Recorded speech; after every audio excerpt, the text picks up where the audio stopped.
Hey, what's up? This is Andy from Every Time I Die, and you're watching PitCam.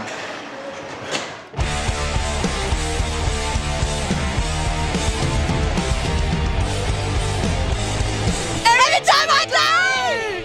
Hi, my name's Lona with PitCam here with Every Time I Die. Would you like to introduce yourself for maybe people who don't know? I'm Andy Williams. I play guitar for the band Every Time I Die. So how's the tour going so far? Awesome. It's actually pretty cool. Yeah. Do you guys have any favorite places or like that you've already been to, or maybe a place that you're going to go to on this tour? We've never been to Scandinavia, and we're going to Scandinavia, so I'm like really excited. My birthday's on the 12th, and we play Gothenburg that night, so yeah, I'm stoked. So how does it feel to wake up to the same people for so long? Like, do you get annoyed? What do you mean, like the band? Yeah. With the rest of the dudes? Because some bands, they get really annoyed when they just see the same people for a month on tour. You know what? I think we have a pretty good regiment going where we don't talk to each other outside of that. You know what I mean? Like every once in a while, like Jordan lives in California, Josh lives in Massachusetts, Legs, our new drummer, lives in Canada, and me and Keith are the only ones that live in Buffalo still. So we see each other every once in a while.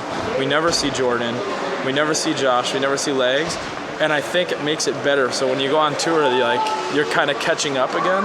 You know what I mean? So you guys don't have any contact outside from the tour? Well, we do. I mean, but it's all like through email and like phones and stuff like that. So it's not like you never really see the guys. So you're kind of happy to see them. You know what I mean? After this, we're 12 years old. So you know. So you guys have two brothers in the band. Do they ever have any like sibling rivalries? They used to, but I think they grew up a little bit. They used to fight all the time. But they, every once in a while they'll disagree on something, but it's pretty funny. But when we first started, it was like always just back and forth battles. Do you guys have a record where you're just really satisfied with it, that you just love to play all the time? The last two, I think, like the Big Dirty and New Junk Aesthetic, are like, you know, I want to play all the songs, but you can't play. Everyone's gonna be like, oh, play Hot Damn, or you know, play like the older records, but. You can't please everyone.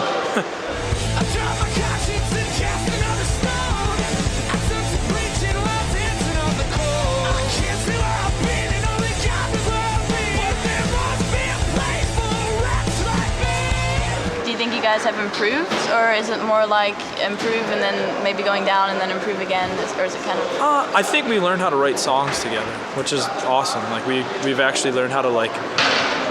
I don't know, we've just actually been able to make it cohesive on this record, and it's super tight, and it felt good. It was like the first time we like finished a record where I was like, I'm really excited like about that. We're like, you know what I mean? Like all the other records, after we were done recording, I was like, oh, I'm so glad that's done. You know what I mean? Like just get it out of here.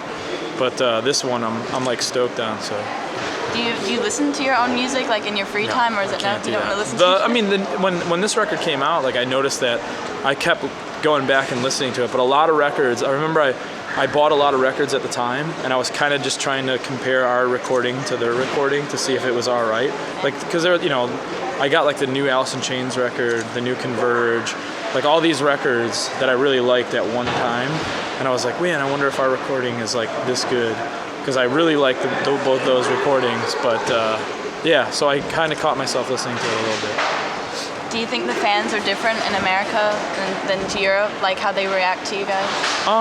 Yeah, I mean over here, you guys are a little more reserved, where in the States, like they're just animals. Like it's, you know, and I think it's become like over there, I think people understand us a little more as like what kind of band we are. So here I think you guys are still trying to figure us out, like, oh yeah, we just want a riot. Anything close to a riot we want to happen, you know? And that's how it is in the States. You play a smaller club and every single kid goes absolutely apeshit. And then you come here and it's like, they're just trying to figure out, like, you know, by the end of the set they're going nuts. But in the beginning, they all kind of like, wait, I like this, it's a little weird, it's a little different. Okay, it's cool. You know what I mean? Yeah, because some bands said that the kids in Europe just kind of stand there and stare. Well, I mean, with translation loss too. Like, I'm sure like you guys are probably trying to figure out what we're saying too. You know what I mean? Do you think the fans know what you're saying? Like, do you guys? Yeah, for sure. I mean, like if you have one of the records, you can understand the lyrics. You know what I mean? Like, no matter where you're from. So. But yeah, there's definitely like a little translation loss, but it's totally fine. If you weren't in the band now, what would you be doing? Probably a fighter. Probably like a cage fighter or something like that. I'm like obsessed with the shit, so I'd probably be like wrestling or fighting or something like that. So I have a really random question. Okay. You guys know the movie 2012, right? Yeah. Where the whole world ends. I saw it. If that were to really happen, what would you do on the last day? Fuck. I don't know what I would do. I would probably kill a person and eat them. No joke, because that's like the one, cannibalism is like the one thing I've always been fascinated with. Okay. So I'd probably kill someone and eat them. If you could. Great. Nice question. Yeah. If you guys could make up your own tour with any bands that you wanted to, what bands would you pick and how long would you go for touring? Oh my God, it would be, that's almost an easy question. It would be us, Converge, The Bronx, and probably this band from Sweden called Sea Army. And it would be like 2 years. World tour for 2 years. Just keep going and just shred places. All right, so that was our last question. Oh, awesome. Thank you for interviewing with us. Awesome. Anytime.